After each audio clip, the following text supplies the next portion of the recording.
The Battle of Chaldiran or Çaldıran occurred on 23 August 1514 and ended with a decisive victory for the Ottoman Empire over the Safavid Empire. As a result, the Ottomans annexed eastern Anatolia and northern Iraq for the first time from Safavid Iran. Despite brief Iranian reconquerings over the course of the centuries by the Safavids as well as by successive Iranian states, the Ottomans would manage by the next bout of hostilities, the 1532–1555 war, to fully conquer most the same territories annexed in the Chaldiran battle. By the Chaldiran War, the Ottomans as well gained temporary control of northwestern Iran. The battle, however, was just the beginning of 41 years of destructive war and merely one of the many phases of the Ottoman-Persian Wars, which only ended in 1555 with the Treaty of Amasya. The Ottomans generally had the upper hand, but the Persians for the most part held their ground. Safavid losses in Shia-dominated metropolitan regions of Persia, such as Luristan and Kermanshah, proved temporary,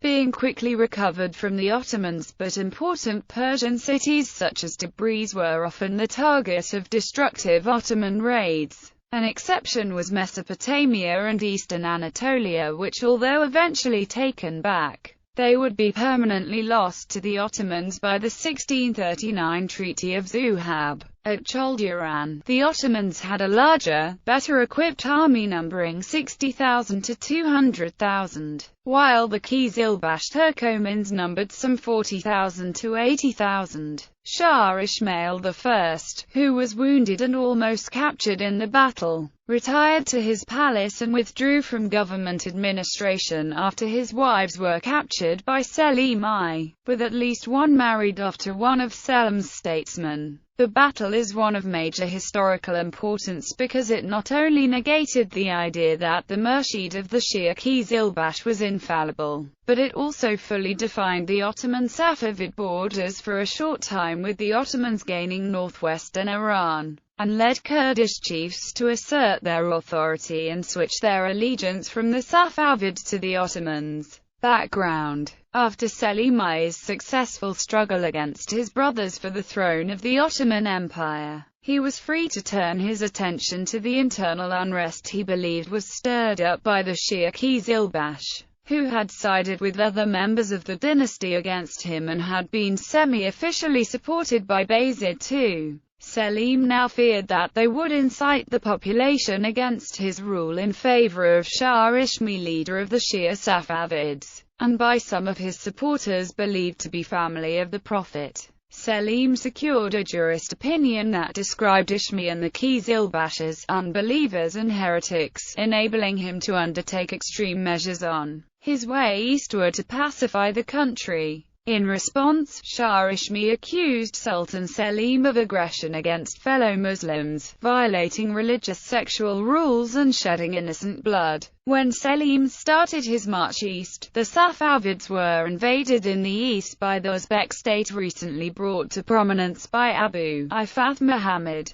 who had fallen in battle against Ismail only a few years before. To avoid the prospect of fighting a war on two fronts, Ismail employed a scorched earth policy against Selim in the west. The terrain of eastern Anatolia and the Caucasus is extremely rough, and combined with the difficulty in supplying the army in light of Ismail's scorched earth campaign while marching against Muslims, Selim's army was discontented. The Janissaries even fired their muskets at the Sultan's tent in protest at one point. When Selim learned of the Safavid army forming at Chaldoran, he quickly moved to engage Ismail, in part to stifle the discontent of his army. Battle. The Ottomans deployed heavy artillery and thousands of Janissaries equipped with gunpowder weapons behind a barrier of carts. The Safavids used cavalry to engage the Ottoman forces. The Safavids attacked the Ottoman wings in an effort to avoid the Ottoman artillery positioned at the center. However, the Ottoman artillery was highly maneuverable, and the Safavids suffered disastrous losses. The advanced Ottoman weaponry was the deciding factor of the battle, as the Safavid forces, who only had traditional weaponry, were decimated.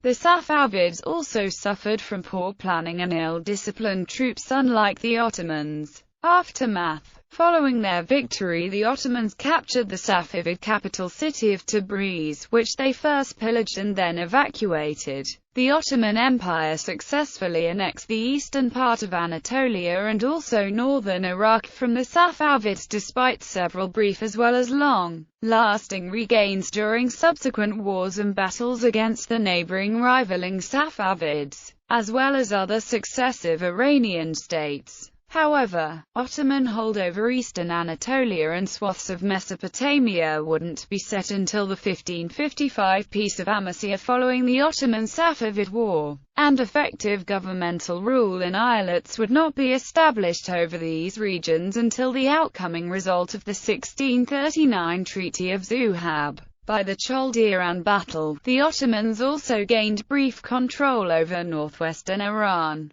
The Shia defeat at Chaldiran brought an end to the Shia uprisings in Ottoman Empire. After two of his wives were captured by Selim, Ismail was heartbroken and resorted to drinking alcohol. Ismail did not participate in government affairs, as his aura of invincibility was shattered. After the defeat at Chaldiran, however, the Safavids made drastic domestic changes. From then on, firearms were made an integral part of the Persian armies, and Ismail's son, Tahmasp I, deployed cannons in subsequent battles. After the victorious Battle of Chaldiran, Selim I would then throw his forces southward to fight the Mamluk Sultanate in the Ottoman-Mamluk War. Battlefield. The site of the battle is near Chalarashaki village, around 6 kilometers west of the town of Sayar Cheshmeh, south of Maku, north of Narazi-Haredan. A large brick dome was built at the battlefield site in 2003 along with a statue of Sayyid Sadruddin, one of the main Safavid commanders.